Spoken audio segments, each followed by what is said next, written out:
26th of November, we called for a protest against military trials for civilians in the Constitution, and our group is called No to Military Trials for Civilians. We've been working since March 2011, and the protest was in front of the Parliament, where the Committee of the 50 that are writing the draft of the Constitution is working. There were around 100, which is a really small protest.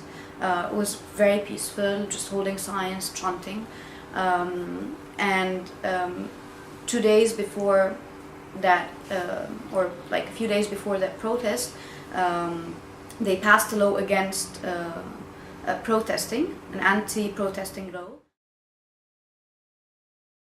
The law that Ali Mansour brought into force in November is a deeply repressive one. I think the law is designed, in fact, to give the police the right to forcibly disperse protests and to arrest protesters whenever they want. Which is basically a law that tells you that you have to get permission from the police station and has to be approved by them in order to protest. If not, you can be sentenced for 3 years of prison maximum time and pay a fine of 30,000 Egyptian pounds. So, for example, if you look at the list of prohibited demonstrations in Article 7, it says that any demonstration which impedes the interests of citizens is prohibited.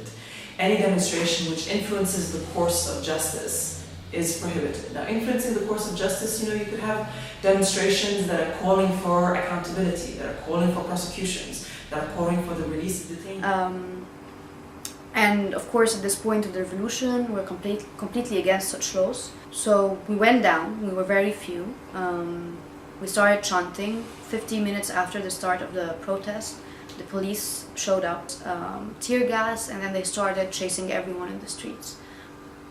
A big chunk of the protest was detained. So this is one of the interesting things with the new law, is that they're using the Mubarak era tools and adding on a layer of what they see as giving them legitimacy to crack down on new demonstrations. So no, protesters are not safe now. They're less safe in a sense after this law has passed, because the police see this new law as giving them a mandate to crack down on demonstrations. And we were detained inside the parliament itself, behind its gates.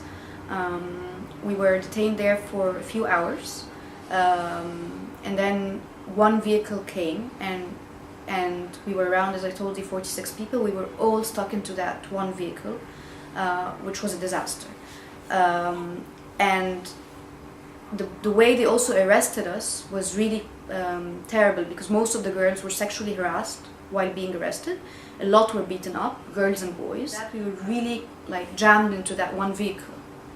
There was no lights, no air, nothing. They started moving with the vehicle without telling any of the lawyers who showed up or our parents where we were going, and they kept going around for about an hour and a half with people almost fainting inside of the vehicle. No one wanted to tell us where we were going. We stopped in different places, but we were never let out. I think that was to confuse people of where we're heading. But of course, by the time we left the city and started going in the highway, we were all at least I was really afraid.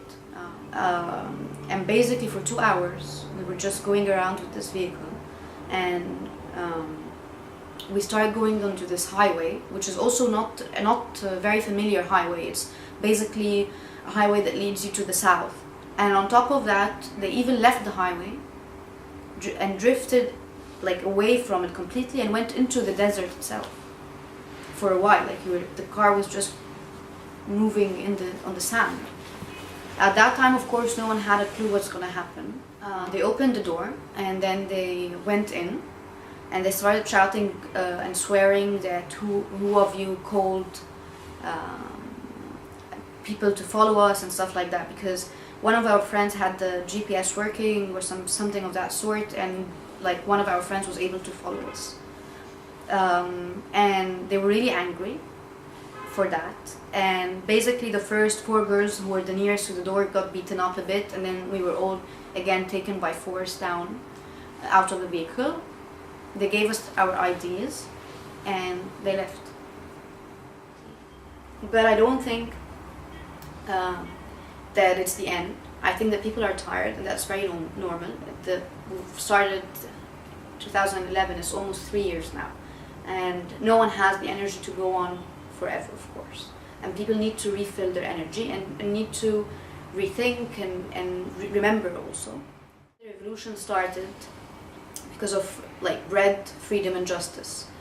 And people now know that they can ask for that, they know that they can aspire for that they can fight for that. And so whomever is in power, if he wasn't able to give people those three elements, they will go down against him as well.